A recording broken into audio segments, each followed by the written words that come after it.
स्वागत है दोस्तों। आज की इस वीडियो में हम बात करने जा रहे हैं कक्षा 12 के राजनीति विज्ञान का जो अध्याय है भारत के विदेश संबंध। इस अध्याय में से इस चैप्टर में से टोटली 80 सवाल वन लाइनर जो हैं, जो कि आपके बोर्ड एग्ज़ाम के लिहाज से और साथ ही साथ अगर आप किसी भी कंपटीशन एग्ज़ाम की तैयारी कर रहे हैं तो ये सवाल आपके लिए बहुत ही इम्पोर्टेंट होने वाले हैं। तो वीडियो को आखिर तक जरूर देखें। बिल्कुल बहुत अच्छे सवालों का संग्रह है ये और पूरे चैप्टर को कवर किया गया है, एक भी सवाल छोड़े बिना। तो चलिए बिना कोई देरी किए हम शुरू करते हैं दोस्तों। भारत के प्रथम विदेश मंत्री कौन थे?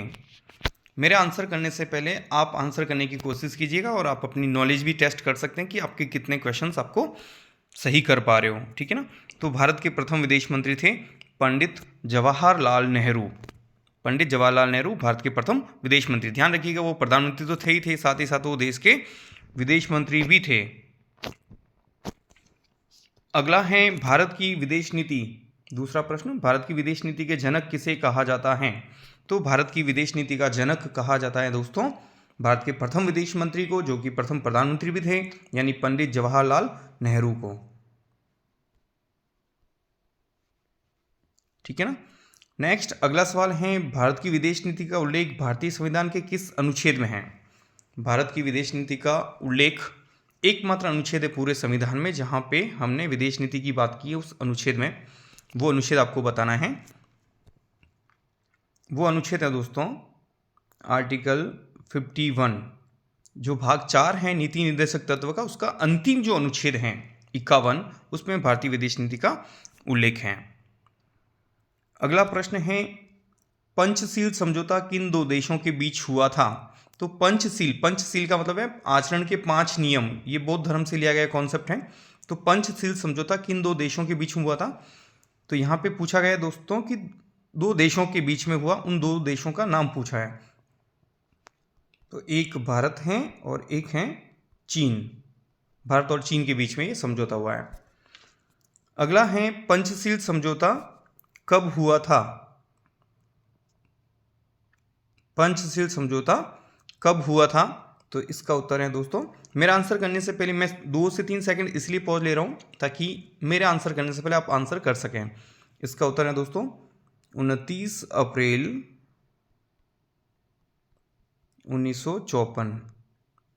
29 अप्रैल 1954 भारत और चीन के बीच में, और ये हुआ था बीजिंग में, जो चीन की कैपिटल है, वहां पे ये समझौता संपन्न हुआ था। अगला है, नाटो का पूरा नाम लिखिए। तो नाटो का पूरा नाम नॉर्थ अटलांटिक ट्रीटी ऑर्गेनाइजेशन, उत्तरी अटलांटिक संधि संगठन। ये जब शीत युद्ध चल रहा था दोस्तों, उस दौरान जो पूंजीवादी देशों का समूह था, उन्होंने अपना एक सैन्य गुट बनाया कि किसी एक पर कोई भी देश अटैक करेगा तो हमें सबको मिलकर उसका मुकाबला करना है। तो इसका पूरा नाम है उत्तर अटलांटिक ट्रीटी ऑर्गेनाइजेशन, उत्तर अटलांटिक संधि संगठन, ठीक है। नेक्स्ट है, नाटो की स्थापना कब हुई थी? तो नाटो की स्थापना कब हुई दोस्तों? 4 अप्रैल 1949 को। कब हुई थी? 4 अप्रैल 1949 को। एक सवाल आपके लिए मैं यहाँ पे छोड़ रहा हूँ, जिसका आंसर आप कमेंट सेक्शन में जाके आपको करना है कि नाटो का मुख्यालय कहाँ पे है। नाटो जो सैनिक संगठन है उसका मुख्यालय, उसका हेडक्वार्टर कहाँ पे है?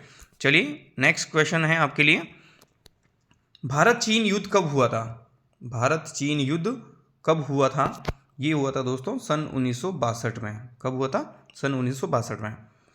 नेक्स्ट है, भारत और चीन के बीच में सबसे बड़ा विवाद का मुद्दा क्या है? भारत और चीन के बीच में सबसे बड़ा विवाद का मुद्दा क्या है? विवाद का मुद्दा है दोस्तों सीमा विवाद, जो बॉर्डर है उसको लेके डिस्प्यूट है। नेक्स्ट है, पंचशील के कोई दो सिद्धांत बताइए। फिर से कह रहा हूँ, पंचशील यानी 5 आचरण के जो नियम हैं, ये बौद्ध धर्म से लिया गया कॉन्सेप्ट है, क्योंकि चीन में भी बौद्ध धर्म को मानने वाले बहुतायत में रहते हैं, और ये बौद्ध धर्म का जो जन्म है या पूरी दुनिया में जो फैला है वो भारत से फैला है। तो उसी बात को लेके इन्होंने पंचशील का कॉन्सेप्ट लिया था। 29 अप्रैल 1954 को ये इन सिद्धांतों पे सहमति भी नहीं साइन हुए थे। तो अब उनमें से 2 आपको बताने हैं, ठीक है ना। तो कौन कौन से हैं देखिए, आप मैं 5 बता देता हूँ, उनमें से कोई भी आप 2 याद रखें और एग्जाम में आ सकते हैं इस तरह का सवाल।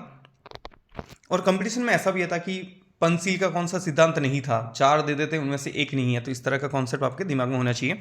एक है एक दूसरे की संप्रभुता और अखंडता का सम्मान करना, यानी संप्रभुता और अखंडता का सम्मान, ठीक है। दूसरा है अनाक्रमण, यानी कोई भी देश एक दूसरे के ऊपर अटैक नहीं करेगा। तीसरा है आंतरिक मामलों में हस्तक्षेप नहीं करना, यानी न तो चाइना इंडिया के मामलों में हस्तक्षेप करेगा, न जो है इंडिया चाइना के मामलों में हस्तक्षेप करेगा। और समानता और पारस्परिक लाभ कि दोनों हिल मिलकर काम करें। और 5 और अंतिम है शांतिपूर्ण सहअस्तित्व। ये 5 सिद्धांत हैं, इन्हें ही पंचशील कहते हैं, आचरण के 5 नियम। नेक्स्ट है बांडुंग सम्मेलन कब हुआ था। बांडुंग सम्मेलन हुआ था दोस्तों सन 1955। कब हुआ था? सन 1955। नेक्स्ट है बांडुंग किस देश में स्थित है? तो बांडुंग है इंडोनेशिया में। कहाँ पे स्थित है? बांडुंग इंडोनेशिया में स्थित है। नेक्स्ट है भारत में एशियाई सम्मेलन का आयोजन कब हुआ था। भारत में एशियाई सम्मेलन जब हमारा देश आज़ाद होने की कगार पर था दोस्तों, तो पंडित जवाहरलाल नेहरू के प्रयासों से मार्च 1947, आप 1947 याद रख लीजिएगा, इनफ है। मार्च 1947 में एशियाई देशों का सम्मेलन का आयोजन हमने नई दिल्ली में किया था। जगह भी पूछी जा सकती है कभी, नई दिल्ली, ठीक है ना। नेक्स्ट है शिमला समझौता कब हुआ था। ध्यान रखना, एक था शिमला सम्मेलन, वो एक अलग चीज़ है, ठीक है, वो उसकी बात नहीं की जा रही है। 1945 से शिमला सम्मेलन, यहाँ पे शिमला समझौता, समझौता शब्द ध्यान रखना है ना। तो ये कब हुआ था, ये सवाल है। तो शिमला समझौता हुआ था दोस्तों भारत और पाकिस्तान के बीच में जुलाई 1972, जुलाई 1972। नेक्स्ट है शिमला समझौते पर हस्ताक्षर किसने किए थे। शिमला समझौते पर हस्ताक्षर किसने किए? तो 2 देशों के बीच हुआ, भारत और पाकिस्तान के बीच में। तो दोनों के जो राष्ट्राध्यक्ष थे उसमें, जो देश का प्रतिनिधित्व करने वाले थे, जैसे भारत की तरफ से इंदिरा गांधी ने साइन किया था और पाकिस्तान की तरफ से साइन किया था जुल्फिकार अली भुट्टो के द्वारा। अगला है भारत ने अपना पहला परमाणु परीक्षण कब किया। भारत ने, ध्यान रखिए, पहला परमाणु परीक्षण कब किया था। तो ये किया था दोस्तों 18 मई 1974, 1974, ठीक है ना। अगला है भारत ने अपना दूसरा परमाणु परीक्षण कब किया था। तो भारत ने दूसरी बार परमाणु परीक्षण किया था दोस्तों, वो भी मई है। तारीख आपको याद रखनी है, 2 बार किया था, 11 और 13 मई। 11 मई को भी हुआ था और 13 मई को भी कुछ और परीक्षण किए गए। तो इस तरीके से टोटली दूसरा परमाणु परीक्षण 1998, पहला 1974, दूसरा 1998, महीना दोनों का मई है, ठीक है ना। नेक्स्ट है भारत ने अपने दोनों परमाणु परीक्षण कहाँ किए थे। तो दोनों एक ही जगह हैं, वो जगह का नाम है दोस्तों राजस्थान का ही, अपने जैसलमेर जिले में पड़ता है, पोखरण। कहाँ पे दोनों परमाणु परीक्षण कहाँ पे किए थे? पोखरण में। नेक्स्ट है चीन ने तिब्बत पर अपना नियंत्रण कब किया था। चीन ने अपना तिब्बत पर नियंत्रण कब किया था? तो सन 1950। कब किया था? सन 1950। नेक्स्ट है सवाल नंबर 20, तिब्बत के धर्मगुरु हैं दलाई लामा ने भारत में शरण कब ली। ये अभी तक भारत में ही है। तो पहली बार ये भारत की शरण में कब आए थे? क्योंकि चीन ने जो है तिब्बत पर अपना कब्जा कर लिया था, तो ये अपनी जान बचाकर अपने कुछ जो अनुयायी थे उनके समर्थकों के साथ में भारत में शरण ली थी। तो कब ली थी शरण, सवाल ये हैं। तो ये इसका आंसर है आपको 1959। और यही आगे के तिब्बत का मामला ही गलतफहमी का मामला बनता गया और चाइना ने अटैक इसी वजह से किया था कि वो उसके आंतरिक मामलों में हस्तक्षेप कर रहा है। कौन? भारत।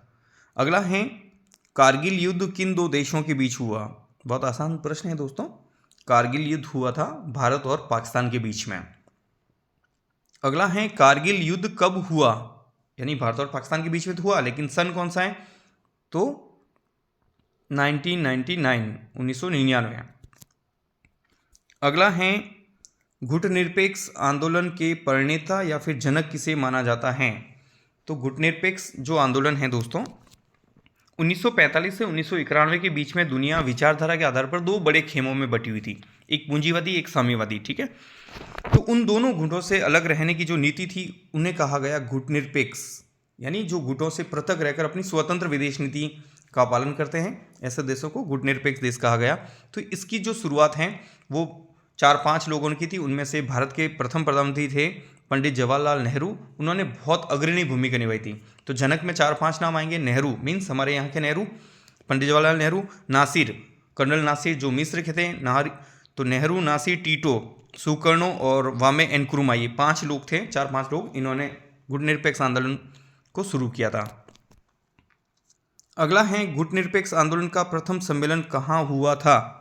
गुटनिरपेक्ष आंदोलन का प्रथम सम्मेलन कहाँ हुआ था, तो ये हुआ था दोस्तों बेलग्रेड में। कहाँ पे हुआ था? बेलग्रेड में। ये सर्बिया की राजधानी है, ध्यान रखना, बेलग्रेड। अगला है गुटनिरपेक्ष आंदोलन का प्रथम सम्मेलन कब हुआ था। गुटनिरपेक्ष आंदोलन का प्रथम सम्मेलन कब हुआ था? बेलग्रेड में हुआ। तो ये प्रथम सम्मेलन हुआ था दोस्तों सन 1961 में बेलग्रेड में। अगला प्रश्न है बांग्लादेश का निर्माण कब हुआ। बांग्लादेश का निर्माण कब हुआ? तो बांग्लादेश का निर्माण हुआ था दोस्तों सन 1971 में, सन 1971।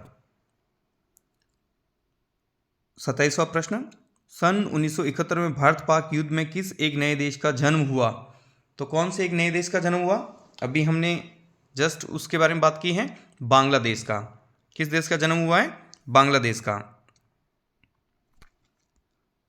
ताशकंद समझौता कौन से दो देशों के बीच में हुआ था? तो ताशकंद समझौता हुआ था दोस्तों भारत और पाकिस्तान के बीच में। किन के बीच में? भारत और पाकिस्तान के बीच में। अगला प्रश्न है ताशकंद समझौता कब हुआ। तो ताशकंद समझौता कब हुआ दोस्तों? 29वां प्रश्न है ताशकंद समझौता हुआ था दोस्तों 10 जनवरी 1967 को। एक्चुअली में भारत और पाकिस्तान का युद्ध हुआ था, पाकिस्तान ने अटैक किया था 1965 में। उसके अगले साल जो भारतीय सेना ने पराक्रम दिखाया और ये भारत विजेता रहा इसमें। तो टेबल पे बात करने के लिए ताशकंद में ये समझौता हुआ था 10 जनवरी 1967। और अगले ही दिन हमारे जो प्रधानमंत्री थे उस समय लाल बहादुर शास्त्री जी, उनकी मृत्यु भी वहीं पे होती है। नेक्स्ट है ताशकंद समझौते में मध्यस्थता किस देश ने की थी। तो ताशकंद समझौते में मध्यस्थता किस देश ने? तो सवाल अच्छे से पढ़िए कि पूछा क्या जा रहा है, आपको वही आंसर करना है। तो मध्यस्थता की थी उस समय जो देश था सोवियत संघ रूस। ध्यान रखना वर्तमान में वो देश नहीं है, 15 अलग अलग गणराज्यों में टूट गया, लेकिन उस समय तो सोवियत संघ रूस था, इसीलिए मध्यस्थता किसने की थी? सोवियत संघ रूस ने। ताशकंद वर्तमान में किस देश में स्थित हैं? जहाँ पे ये समझौता हुआ था वो ताशकंद कहाँ पे है? वो वर्तमान में उज्बेकिस्तान की राजधानी। ध्यान रखना कहाँ पे है? उज्बेकिस्तान में है। अगला है प्रश्न दोस्तों कि ताशकंद समझौते पर हस्ताक्षर किसने किए थे। सवाल नंबर 32। तो ताशकंद पर साइन किए थे, ताशकंद कब हुआ था? 1967 में। तो उस समय भारत के प्रधानमंत्री कौन थे? लाल बहादुर शास्त्री। और पाकिस्तान की तरफ से थे अयूब खान। ठीक है ना। हाँ, नेक्स्ट है सन 1965 में भारत का किस देश से युद्ध हुआ था। तो भारत का किस देश से युद्ध हुआ था? एक्चुअली उन्होंने हमारे ऊपर अटैक किया था, पाकिस्तान। ठीक है ना। नेक्स्ट है सन 1971 में भारत का किस देश से युद्ध हुआ। तो इसका भी उत्तर है पाकिस्तान। एक्चुअली में पाकिस्तान और भारत के बीच में कितनी बार युद्ध हुए हैं वो हम देख लेते हैं। सबसे पहले 1947-48 ये अघोषित युद्ध था दोस्तों। कबायलियों के नेतृत्व में उन्होंने, पाकिस्तान की आर्मी जब पाकिस्तान बनते ही भारत पर अटैक किया था। हालांकि इसे घोषित युद्ध के रूप में नहीं मानते हैं। फिर 1965, 1971 और कारगिल 1999। तो ये 4 युद्ध जो हैं भारत और पाकिस्तान के बीच में हुए और हर युद्ध में पाकिस्तान को मुंह की खानी पड़ी। नेक्स्ट है भारत सोवियत संघ में मैत्री संधि कब हुई थी। भारत और सोवियत संघ के बीच में मैत्री संधि कब हुई थी? ये हुई थी दोस्तों अगस्त 1971। कब हुई थी? अगस्त 1971। अगला है भारत और सोवियत संघ में मैत्री संधि कितने वर्षों के लिए हुई थी? तो भारत और सोवियत संघ के बीच में मैत्री संधि कितने वर्ष के लिए हुई थी? ये हुई थी 20 वर्षों के लिए। कितने वर्षों के लिए? 20 वर्षों के लिए। अगला है स्वेज संकट कब आया? स्वेज संकट कब आया? तो स्वेज संकट आया था दोस्तों सन 1956। कब आया था? सन 1956। अगला है स्वेज संकट से क्या तात्पर्य है? तो स्वेज संकट का क्या अर्थ है, क्या तात्पर्य है? एक्चुअली में सन 1956 में स्वेज नहर का राष्ट्रीयकरण कर दिया था मिस्र ने। ठीक है, ध्यान से सुनना, मिस्र ने स्वेज नहर का राष्ट्रीयकरण कर दिया। उससे पहले इस पर अधिकार था ब्रिटेन का, फ्रांस का। तो इस राष्ट्रीयकरण के मुद्दे पे 3 देशों ने मिलकर के मिस्र पर अटैक कर दिया था। ये 3 देश कौन कौन से थे? ब्रिटेन, फ्रांस और इजराइल। इन तीनों ने मिलकर के मिस्र पर स्वेज नहर के प्रश्न को लेकर के अटैक कर दिया। इसी को बोलते हैं स्वेज संकट। ठीक है ना। अगला है सन 1956 में हंगरी पर किस देश ने आक्रमण किया था?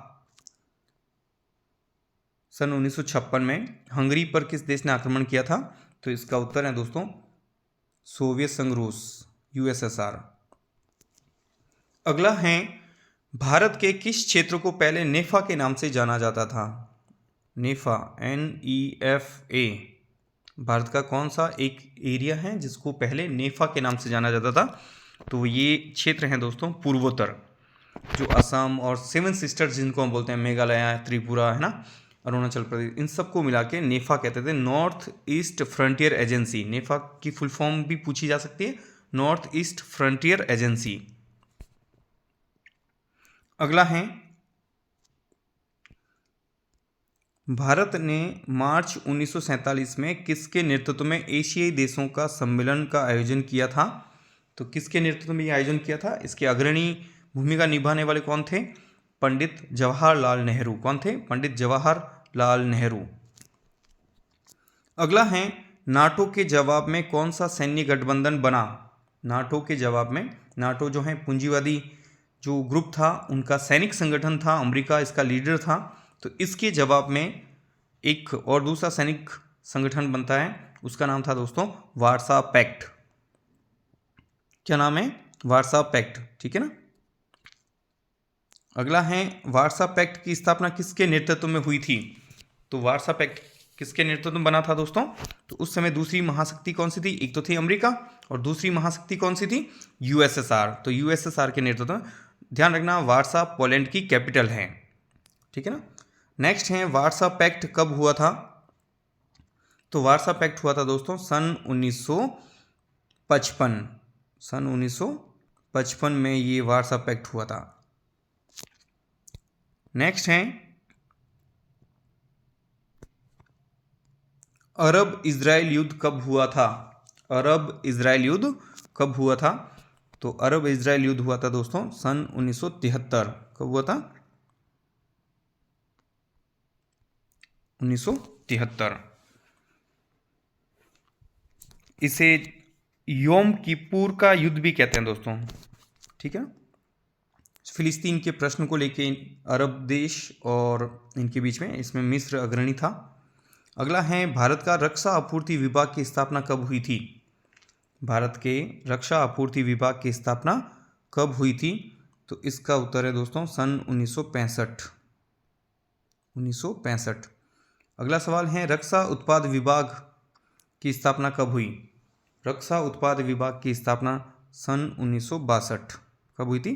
तो इसको ऐसे याद कर सकते हो कि देखिए पहले उत्पादन करेंगे या पहले आपूर्ति करेंगे, सप्लाई करेंगे कि पहले उत्पादन करेंगे? उत्पादन करेंगे ना पहले, तो उत्पादन वाला 1962 और उत्पादन के बाद में इसको सप्लाई करेंगे तो 1965। नेक्स्ट है गुटनिरपेक्षता नीति के कोई 2 उद्देश्य बताइए।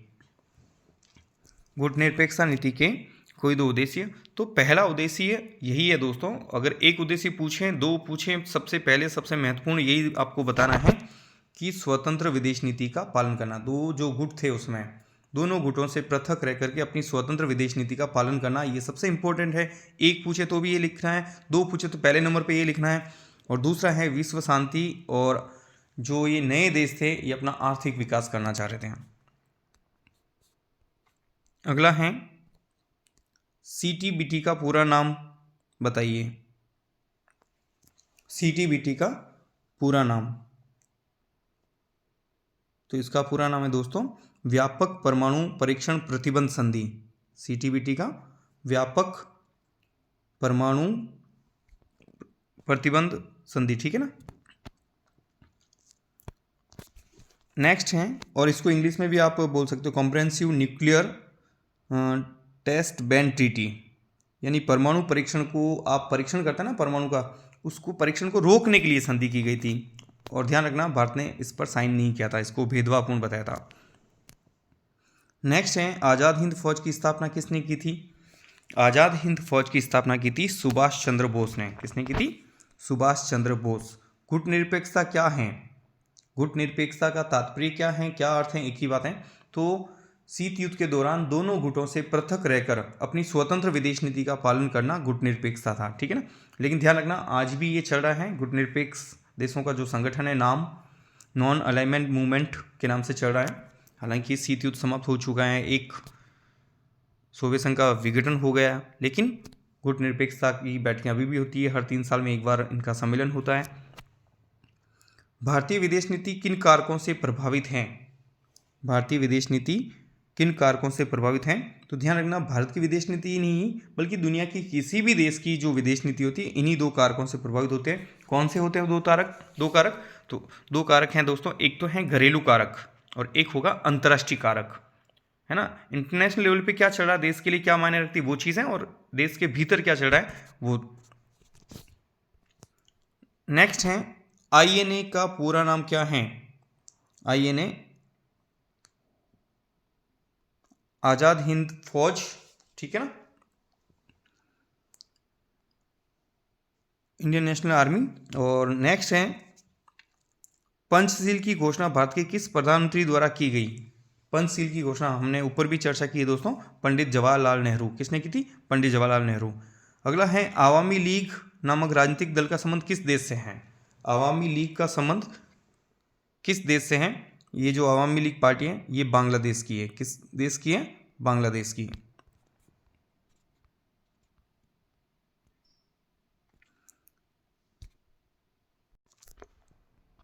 नेक्स्ट है प्रश्न नंबर 56, भारत में परमाणु कार्यक्रम की शुरुआत किसके निर्देशन में हुई थी?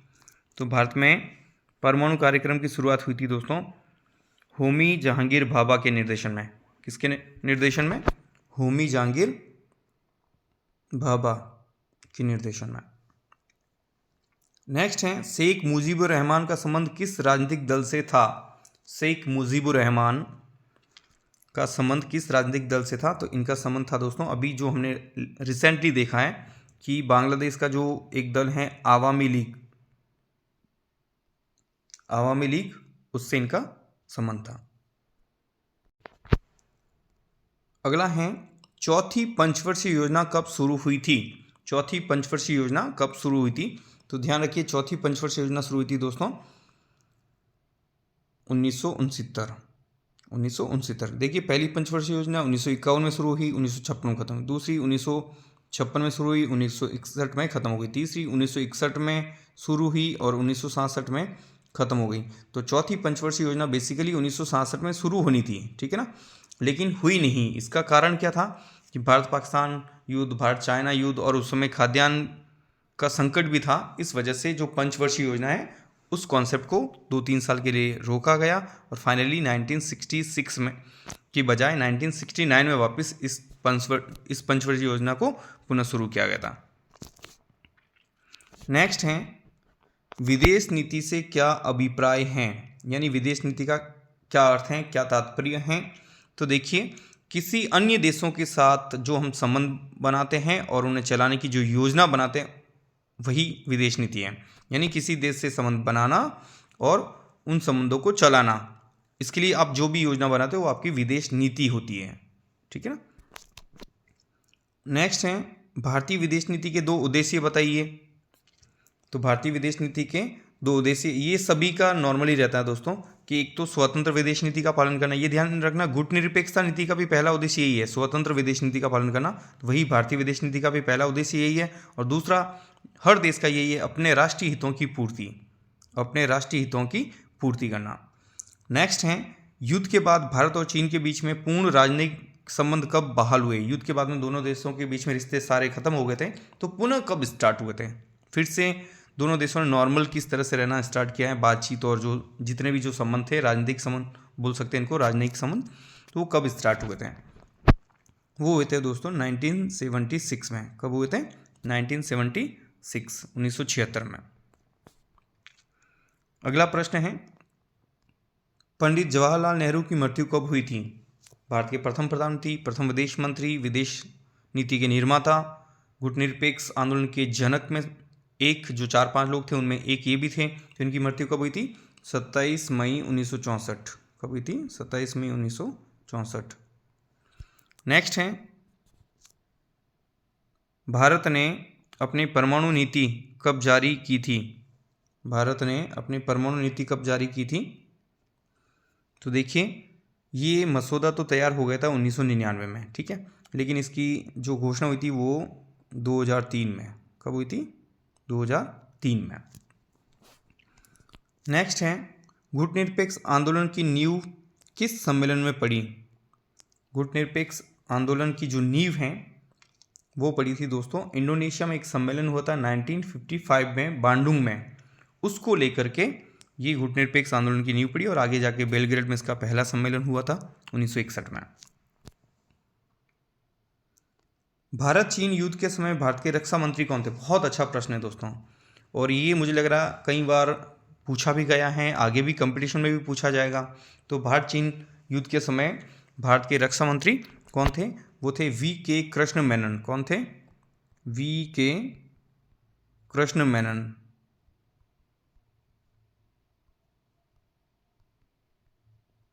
V.K. कृष्ण मेनन। अगला प्रश्न है दोस्तों, भारत 1977 के भारत पाकिस्तान युद्ध के कोई दो राजनीतिक परिणाम, थोड़ी सी मिस्टेक है ये, 1977 के भारत, 1977 नहीं, 1971, 1971 के भारत पाकिस्तान युद्ध के कोई दो राजनीतिक परिणाम। तो इसका पहला जो राजनीतिक परिणाम ये था कि बांग्लादेश का गठन, और दूसरा था शिमला समझौता। ये ध्यान रखना, बांग्लादेश का गठन, थोड़ा सा करेक्शन कर देना, 1977 नहीं है, मैंने आपको चारों युद्ध बताए, 1947, 48, 1965, 1965 के बाद 1971 और 1999। नेक्स्ट है, भारत की परमाणु नीति के दो पक्ष बताइए। यानी हमने जब परमाणु नीति बनाई है तो इसके क्या हमारा टारगेट क्या है? तो पहला तो दोस्तों ये है कि परमाणु परीक्षण हमने शांतिपूर्ण उद्देश्य के लिए किया है, ठीक है, और दूसरा है हम पहले इसका प्रयोग नहीं करेंगे। कोई और देश हमारे खिलाफ इसका इस्तेमाल करता तो हम जवाब में करेंगे, और जो परमाणु संपन्न देश नहीं है उन पर भी ये हम परमाणु का प्रयोग, परमाणु जो हथियार है उनका इस्तेमाल नहीं करेंगे। तो पहले हम इस्तेमाल नहीं करेंगे ये शांतिपूर्ण उपयोग, और जो परमाणु संपन्न देश नहीं है उन पर इनका कभी इस्तेमाल नहीं करेंगे। ये तीन है, इनमें से कोई भी दो आप लिख सकते हैं। नेक्स्ट है, चीन ने भारत पर आक्रमण कब किया था? चीन ने आक्रमण किया था, हमने पहले भी देखा है इस प्रश्न को, 1962 में युद्ध हुआ। तो 20 अक्टूबर 1962 को चाइना ने अटैक किया, और 1 महीने तक वो लगातार भारत की सीमा में घुसता गया, और नवंबर 1962 में उसने एक तरफा युद्ध विराम की घोषणा कर दी थी।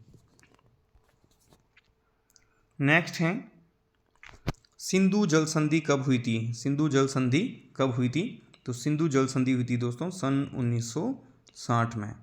कब हुई थी? सन 1960 में।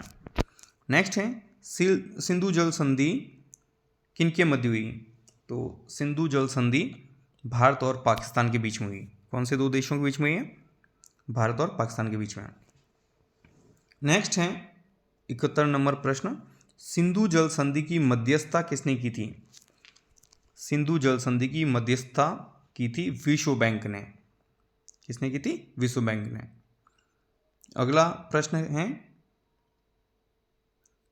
72, CTBT पर हस्ताक्षर हुए थे, यानी कब हुए थे? सभी देशों ने कब साइन किए थे? 1976 में। कब किए थे? 1976 में। लेकिन ध्यान रखना भारत ने इस पर साइन नहीं किए, इस पर भी नहीं किया, एनपीटी पे नहीं किए। जो 1968 की जो नीति है, दोनों को भेदभावपूर्ण बताया भारत ने। और अगला है, भारत ने परमाणु अप्रसार संधि यानी एनपीटी, ये 1968 की संधि है दोस्तों, पर साइन क्यों नहीं किए? तो उसकी चर्चा हमने तुरंत अभी की थी कि भारत सीटीबीटी और परमाणु अप्रसार संधि दोनों पर साइन नहीं किए। दोनों पर साइन नहीं करने का जो कारण भारत ने बताया है वो ये है कि ये भेदभावपूर्ण संधि है। यानी जो परमाणु शक्ति संपन्न देश है वो तो परमाणु परीक्षण कर सकते हैं, परमाणु हथियार रख सकते हैं, लेकिन जिन देशों के पास में परमाणु हथियार नहीं है वो परमाणु हथियार हासिल नहीं कर सकते हैं। ठीक है ना? तो इस तरह का भेदभाव ये नीतियां कर दी हैं, इस वजह से इन संधियों पर भारत ने साइन नहीं किए।